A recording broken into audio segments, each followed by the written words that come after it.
Et bonjour YouTube, comment ça va? Dis-moi, toi aussi, t'es perdu dans les produits de la gamme Mitchell NS, tu connais pas trop cette marque, tu sais pas ce qu'ils proposent? Bouge pas, je m'occupe de toi. No more anticipation. No, no. History in the making.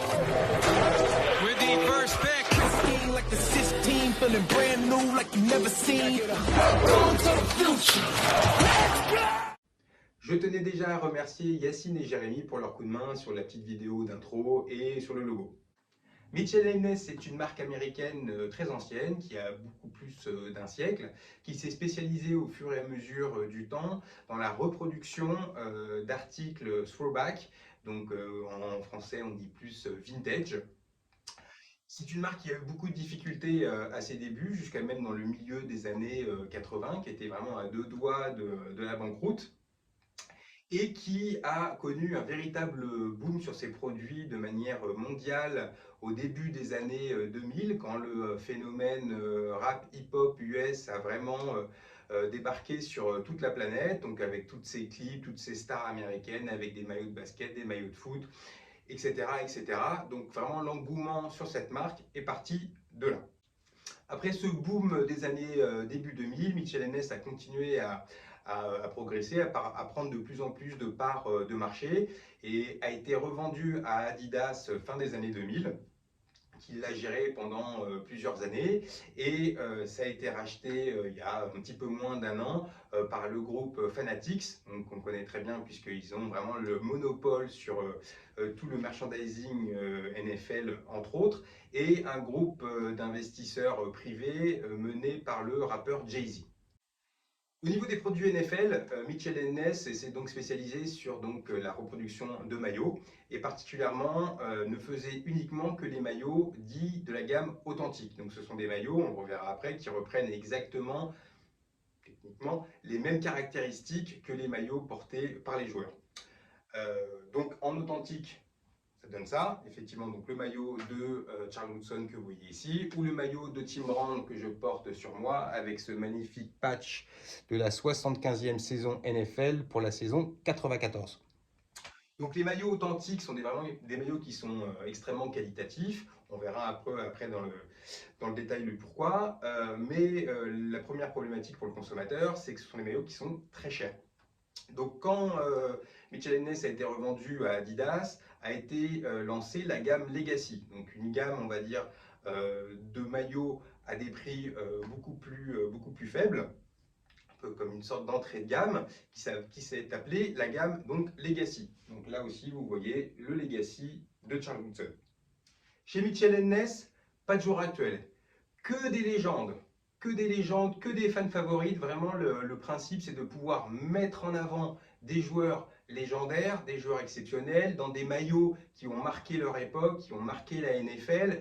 Et surtout, l'avantage, c'est pour les fanatiques de maillots comme moi, d'avoir la chance de pouvoir acquérir des maillots de ses joueurs préférés. Pourquoi? Parce que notamment sur les années 80 90, les coupes étaient un petit peu différentes dans le marché. Il n'y en a plus beaucoup qui tournent sur les sites et forcément ils sont là aussi assez chers ou abîmés, ou généralement les choix de taille c'est très compliqué. Pour moi qui suis entre du S et du M, quand je cherche des maillots des années 90 et que je veux porter, généralement malheureusement je n'en trouve pas, donc je suis obligé d'acheter des tailles, on va dire la taille qui se rapproche le plus de mon gabarit, dans le but de les collectionner, pardon. Peut-être de pouvoir avec le temps les faire un petit peu reprendre pour qu'ils aient une esthétique et un visuel qui soit plus agréable. Mais effectivement, il n'y a que du vintage chez Mitchell NS. Ce que je vous propose, c'est d'aller inspecter d'un peu plus près les maillots et de voir quelle est la différence entre un authentique et un legacy. Attention, travelling avant, on a du budget, Pat Le Guen à la réalisation.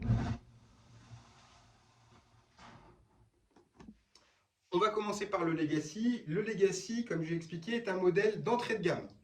Donc le but, effectivement, c'est de pouvoir proposer aux fans des maillots à des prix à peu près accessibles et qui visuellement ressemblent à peu près à ce que portaient les joueurs ou ce qu'on pouvait trouver dans le commerce à l'époque.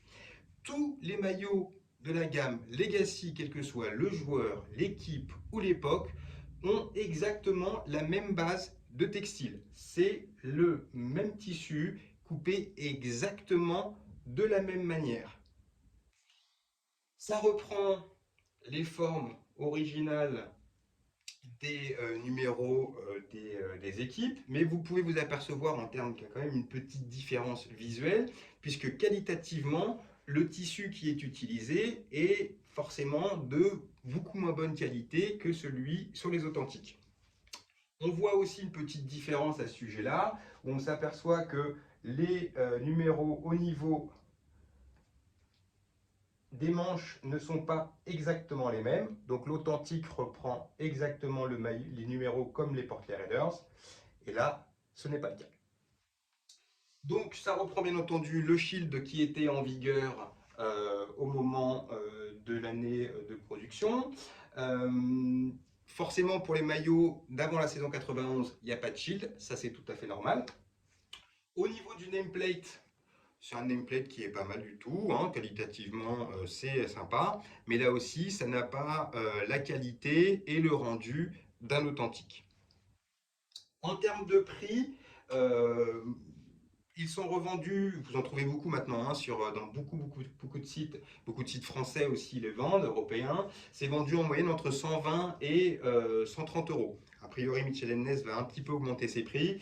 Donc effectivement, on va être dans les 130, 140 euros pour un modèle Legacy. Personnellement, ça n'engage que moi. Je trouve que ça fait un petit peu cher quand on compare notamment au modèle Limited de chez Nike qui est beaucoup plus qualitatif, mais c'est sûr que Nike ne propose pas les joueurs que propose Mitchell & Ness. Au niveau du jog tag, donc c'est celui-ci. Je vous conseille de regarder sur la page NFL Fashion sur Facebook les différentes photos des jog tags au fur et à mesure du temps, puisqu'ils ont évolué. Il y a 3 jog tags différents pour les Legacy, celui-ci est le dernier en vigueur. Donc si je pouvais résumer un petit peu le Legacy c'est un modèle qui est très sympa, qui est très agréable à porter, alors pas extrêmement aéré, mais qui permet voilà, d'avoir un maillot qualitativement sympa, mais effectivement, quand on est passionné et qu'on apprécie vraiment les maillots, et quand on compare avec un authentique, là on se rend compte effectivement qu'il y a quand même une belle différence. Donc l'authentique, lui, reprend exactement les mêmes caractéristiques techniques que les maillots qui étaient fabriqués donc, dans le cas de ce Charles Woodson de 2002 chez Reebok. Alors, il y a toujours effectivement chez Mitchell & Ness quelques petits soucis où notamment depuis qu'on est passé à une production mondiale extrêmement importante, il peut y avoir des petites choses qui ne ravivent pas véritablement les fans hardcore qui veulent vraiment exactement avoir le même produit, et parfois on s'aperçoit qu'il y a quelques petites différences. Mais globalement, qualitativement, c'est véritablement la plus haute qualité et ça reprend exactement les mêmes caractéristiques que par le passé. Donc en termes de poids, déjà il y a une grosse différence. Donc le tissu, donc, qui est du tissu mèche, ça reprend bien entendu les numéros des Raiders, la qualité du tissu qui était utilisé à l'époque. On s'aperçoit que, effectivement, comme je vous disais, là les numéros représentent exactement la réalité et qu'on a un beau et gros nameplate. Alors là, il y a le C de Woodson, c'est normal parce qu'en 2002, il y avait Charles Woodson et Rod Woodson chez les Raiders. Mais là aussi, on a une véritable taille de nameplate comme il existait et qualitativement, on est vraiment sur un nameplate vraiment supérieur. Au niveau du jog tag, il est un peu différent. Donc le joueur est le même. Pour ceux qui ne savent pas, c'est Sammy Baugh, l'ancien quarterback légendaire des Redskins. Et sur les authentiques, vous avez toujours marqué authentique.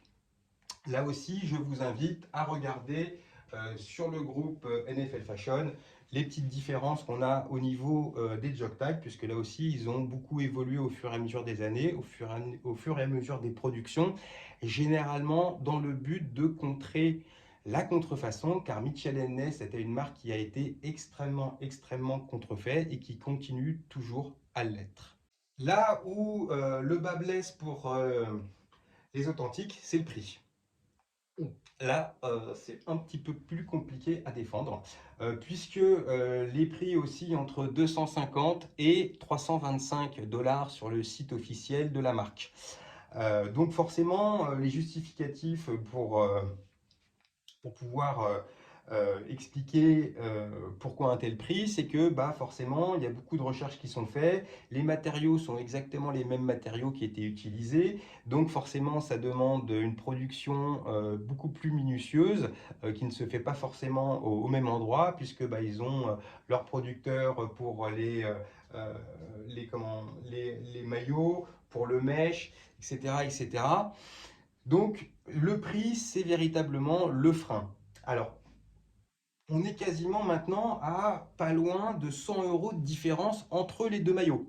Le Charles Woodson, lui, était à un prix de base à 250 et 250 dollars et 120 dollars, je crois, à peu près, pour le Legacy. Donc, effectivement, on peut se dire, pour un authentique, on a le prix de deux Legacy. Mais la véritable question à se poser, c'est qu'est-ce qui est important? Est-ce que c'est la qualité ou le nombre? Ça, chacun fait comme il veut.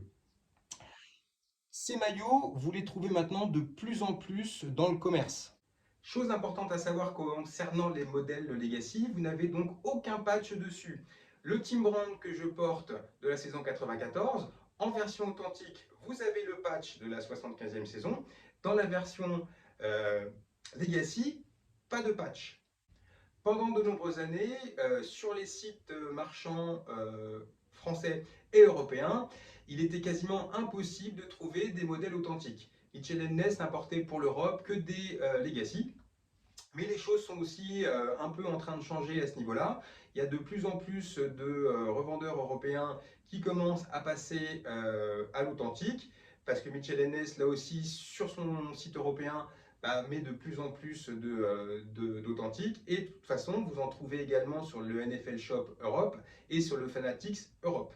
Donc là aussi, vous pouvez en trouver. Sur Fanatics Europe notamment, ou sur le NFL Shop, là, vous pouvez avoir quelques promos. Généralement, sur ce site, quand les stocks diminuent, forcément, les prix aussi un petit peu. Donc ça peut toujours être intéressant et on peut, en neuf, sur un site officiel, trouver, ça dépend de la taille bien entendu, des authentiques dans les 180, 200 €. Donc globalement, sur certains modèles d'authentiques en promo, on se rapproche de plus en plus du prix du Legacy. Après, bien entendu, vous pouvez toujours commander sur le site Mitchell & Ness américain, sur le site du NFL Shop et de Fanatics aux États-Unis, parce que ça revient en fait quasiment à la même chose que si vous commandiez sur les sites européens. Pour avoir expérimenté de moi-même, j'ai fait des commandes sur le site européen et la marchandise venait des États-Unis. Donc globalement, c'est pareil. Effectivement, la seule chose qui rentre en ligne de compte, c'est au niveau du paiement, puisque forcément, comme vous le savez, vous avez une taxe d'importation, une TVA supplémentaire qui vient se rajouter au moment du paiement pour nous, Européens. Et voilà, la présentation des maillots NFL de la marque Mitchell & Ness touche à sa fin. J'espère que ça vous aura été utile. De toute manière, on va régulièrement parler de Mitchell & Ness en vous montrant les différents maillots de cette marque dans ma collection et puis forcément aussi en faisant une vidéo sur la contrefaçon. Moi, je vous dis à la prochaine vidéo. Surtout, ne la ratez pas parce qu'on va parler d'un road trip que j'ai fait il y a quelques années aux États-Unis pour voir des matchs NFL et où j'ai eu énormément de chance parce que j'ai pas rencontré un, pas deux, pas trois, mais quatre Hall of Famers, dont Joe Montana. Allez, bisous!